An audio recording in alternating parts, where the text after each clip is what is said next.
True Sky reading for Virgo for April. Virgo, welcome to your reading for the month of April. So I've already pulled your cards. I've started with the Alice in Wonderland Tarot here.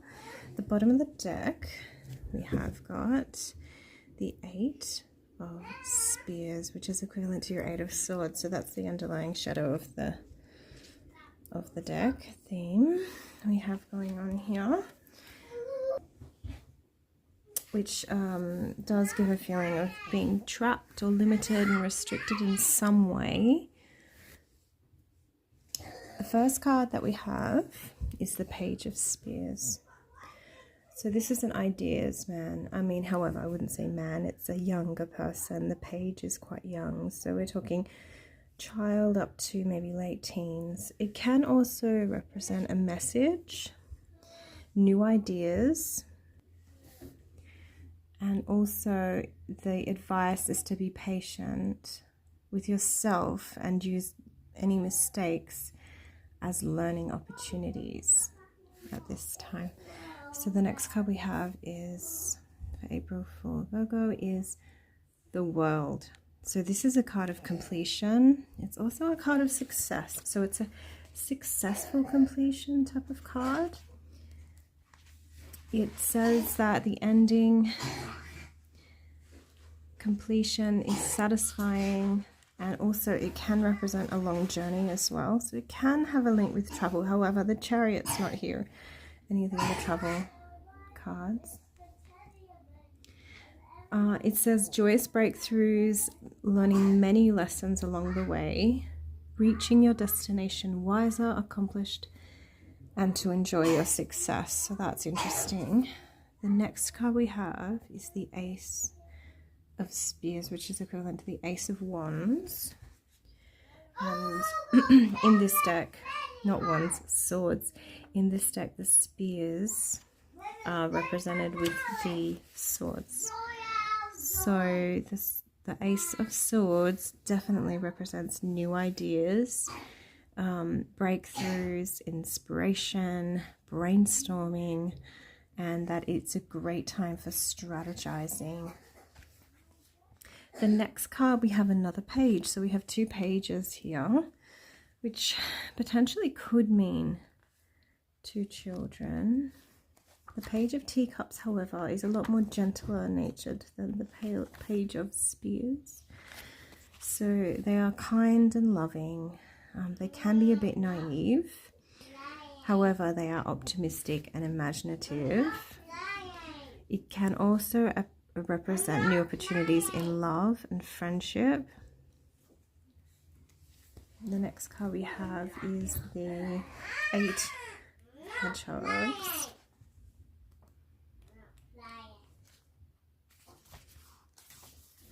The Eight of Hedgehogs is traditionally about work and learning new skills. However, it also does have a link to self-mastery. So it's often associated with, people that have already learned a lot. They're not quite finished their learning. However, something like an apprenticeship or a traineeship, something like that. So where you know a lot, but you haven't quite completed that yet. So it can signify that apprenticeship or some kind of learning journey that you're already on, and it says you're doing really well, and that I guess you're making it more your own individual path with the knowledge that you have learned.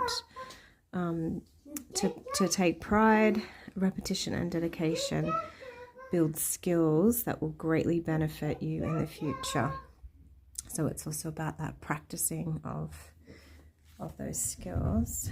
The next card we have, again with the spears. So we've got three spears so far. So it's the intellectual, which is very Virgoan, being ruled by Mercury. So that's the Five of Spears, and that actually does represent conflict in your life, frustrations, misunderstandings, poor communication. So this could be involved with this traineeship or work, apprenticeship situation, like whether it's studying or that kind of thing, that you are, it's the center of your reading, so it must be important. It's a conflict card, this one, and it says that you have to be creative and determined to gain the advantage. The next card that we have is the Six of Teacups. So this one does talk about the past, often a past love, potentially past lives. So it could even be like a past life love. And that the advice is to go outside, enjoy the warm feeling of sunshine on your face, or call an old friend to reminisce and laugh. So this is the advice for this one. So that's lovely with this. So that actually is really positive, especially with the Ace of Spears at the top there. Like that might inspire some new ideas, some brainstorming, you know, something as well. The next card we have is the Four of Flowers, which is traditionally, it's actually the Four of Wands, and it's traditionally like the home card.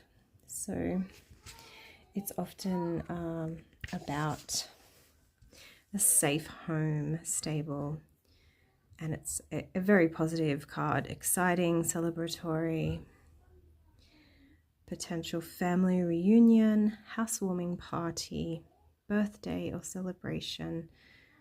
It says enjoy this exciting time with friends and loved ones. So that's really lovely. So maybe when you talk to this old friend, you might even be inviting them to some reunion, or yeah, that's really nice. The next one we've got is the Hermit,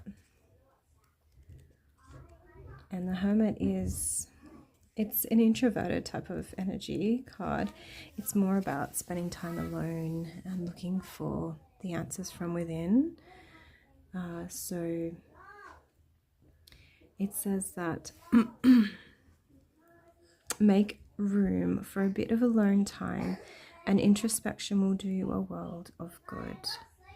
So that's really lovely, because it is next to this conflict card. So to me, that's kind of saying that, you know, sometimes when you do have these things, it can be good to just have a time out, you know, regenerate. So the next cards to clarify, I'm going to use the Wheel of the Year. And for the Page of Spears, you have the Hierophant. This is a very traditional card, so it can represent figures in authority in some sense, and it's normally a very conservative or orthodox energy, especially in the upright position. So the advice is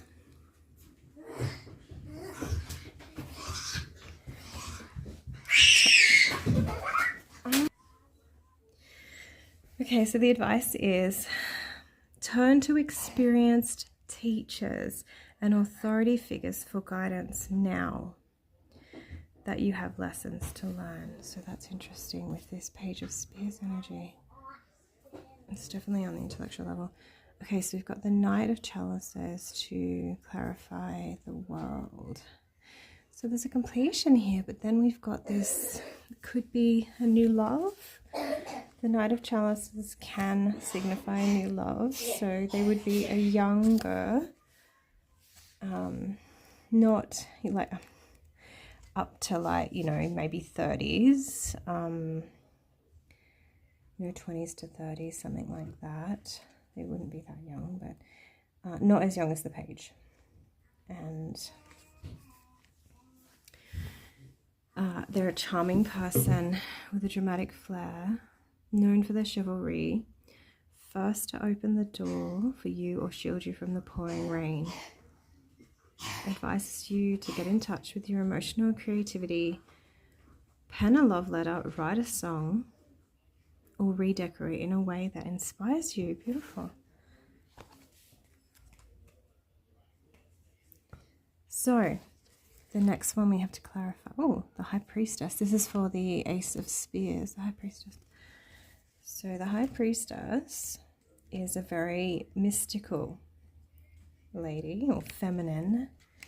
She is very intuitive, and wise, but on a more esoteric type of level. So the advice is, and this is to clarify the Ace of Spears, so you really need to use your intuition with these new ideas. Dig deeper and use your intuition to discover what's really going on under the surface. Take time to consider situations from new perspectives. You may discover that the challenges you're perceiving aren't even really truly there at all. Okay, next one is the Princess of Swords. This is like the Page of Swords, which we already had here at the top of the reading with the Hierophant. And this is to clarify the Page of Teacups. So we've got 2 pages here. So we already did talk about the Page of Swords. So it can represent a message. It can be a person.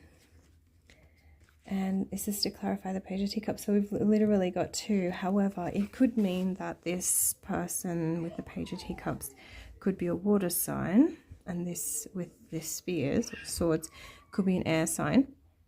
And this person could also have air placements as well, like a water sign with some air placements, like maybe a rising sign or a moon or something like that.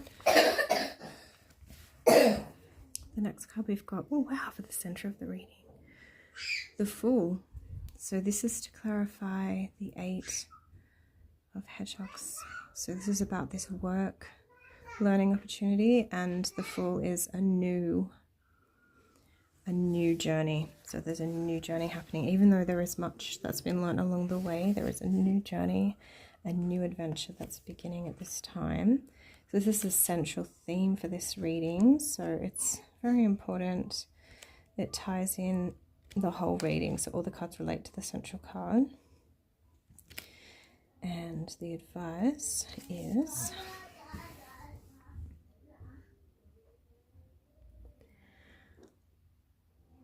maintain optimism throughout the journey.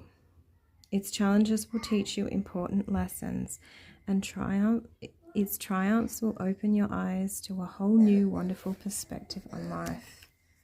So yeah, it's a very positive card. It's often associated with Uranus. Oh wow, the next card we've got is the World. So this is interesting. This is to clarify the 5 of Spears or Swords. So to me, this would be saying that this conflict energy is ending. It's ended, or it's ending, because the world is a completion. So next we have the Emperor. So this is to clarify the 6 of Teacups. So this Emperor could be this person, this past lover, past life, old friend, thing. So the Emperor is a very strong energy. Could be an Aries. It is often associated with Aries. However, it does warn to not act impulsively, to respond thoughtfully to situations, rather than reacting instinctively in ways you'll come to regret in the long run. So there's some advice there for that too. The Ace of Chalices to confirm the 4 of Flowers. So the Ace of Chalices is about, it can be about new love, a new opportunity to learn in relationships. So it doesn't have to be love, can be friendships, can even be business and personal connections. It says that the person that you are, and this is to confirm the Home card and the Celebrations Reunion card. So that's interesting. It says this person is going to end up being an important connection to you. To clarify the Hermit, we have the Prince of Chalices. So that's really interesting. So this is the same as the Page of Teacups, which we had here. So we have 2 Page of Cups and we have 2 Page of Swords. So there's a lot of young energy and there's a lot of water and air combination going on here. So this is to clarify the Hermit, however. So I'm taking it as this time that you're going to be spending alone, which is a very Virgoan thing to do anyway. You'll get new emotional fulfillment and strength from doing this. That's how I'm taking that combination. So the next card I'm going to pull from is the Oracle of Outlander. First card we got is Wealth. Second card, Caregiver.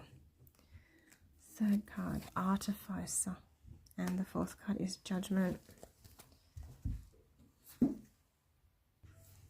Wealth's themes are abundance, increase, and fortune. So this could be linked, I mean, obviously with this apprenticeship thing here in the new beginning, that could definitely be saying that there's wealth coming in there. It could also be through these people, these figures here. So we've got the Knight of Chalices, pages. We've got 3 pages and a knight. And then the Caregiver card represents family, nurturing, and loyalty. And this is linked in here with the High Priestess, Knight of Chalices, the Fool, and the World, and so there could have been a conflict within a family. Yeah, wow, Caregiver. Yeah, there could definitely be some family conflict, but it has resolved, it has ended. Yeah. Okay, the next card, the Artificer, represents invention, innovation, and skill. So interesting. So we have, this emotional new beginning here with the home and the reunion energy, the past, the past romantic connection with this Emperor. And then there's also the pages. And the last one is Judgment, which represents justice, which you can probably see from the card. The scales here, accountability, and values. So yeah, that is definitely interesting because, like I was saying, with the potential family conflict here, and then it resolving with the world, and I mean, justice, accountability, values, you know, like it's not great to be in conflict with your family ultimately. The next cards I'm going to pull from are the Mermaid and Dolphin Oracle. First card we got is Playtime. The dolphins know the importance of playing as joy creates miracles and manifestation. Middle card, self-employment. You're a born entrepreneur and your business is surrounded by magical opportunities. Wow, so this Pentacles, this 8 of Pentacles in the center, it does represent material resources and learning and all that, and then the Fool with the new opportunity. So wow, self-employment. So that's linked in there. I'm not sure if you're self-employed or you want to be, but it's coming up here. Set your sights high, increase your standards, and expect more for yourself. Don't settle. That's a really good message as well. Okay, so next I'm going to pull from the Numerology Oracle, and we got 66, which is healing. I am pretty sure Pisces got that one too, which is interesting because they are your opposite. And 3, creativity. Beautiful. Okay, the last card I'm going to pull from is the Maidens of the Wheel Oracle. So the card that we got is, I'm not sure if you can really see that very well, Courage, number 3 again. So this was a 3 as well. Creativity was a 3. And also 66. I mean, that's not a 3, but you know, obviously like 2 3s are 6, etc. So we've got Berchta. I'm pretty sure I'm saying that right. So it's, according to the American pronunciation, it's either Berchta or Europeans would probably say it slightly differently, or Berchta. So number 3, courage. I'm just going to read from the book. When we are thrown off our center, we often feel some level of fear. Anxiety, depression, and even annoyance are all different manifestations of fear. Being out of balance can throw us and everything in our lives into chaos. When we have lost our center, it is hard to make decisions or to see the next steps we need to take in our lives. When we are in the deepest state of unbalance, the guidance around us is the strongest. Signs from the air, the earth, the water are flooding in, but we usually cannot see them. Unbalance can make us feel like victims, that nothing is going our way, and we do not understand why. The more victimized and unlucky we feel, the more we tend to cut out guidance. It is a cycle that feels hard to break. It takes courage to step outside of the victim cycle. Yet, all you need to regain that courage is to find your center. You are being asked to discover your courage today, even if it seems daunting. Start by being quiet for a moment. Breathe deep. See yourself as the center of the universe. Since the universe is infinite, you are always the center from your viewpoint. Ground yourself in this center, knowing you are supported by the whole of the universe. You are the center star at this moment and at all moments. Life emanates from you and feeds the universe, and in turn, the universe feeds and cares for you. See the messages all around you supporting you and helping you find the courage. The Maiden of Courage is the Germanic goddess Berchta. In her ancient form, she was a protector and known as the guardian of beasts.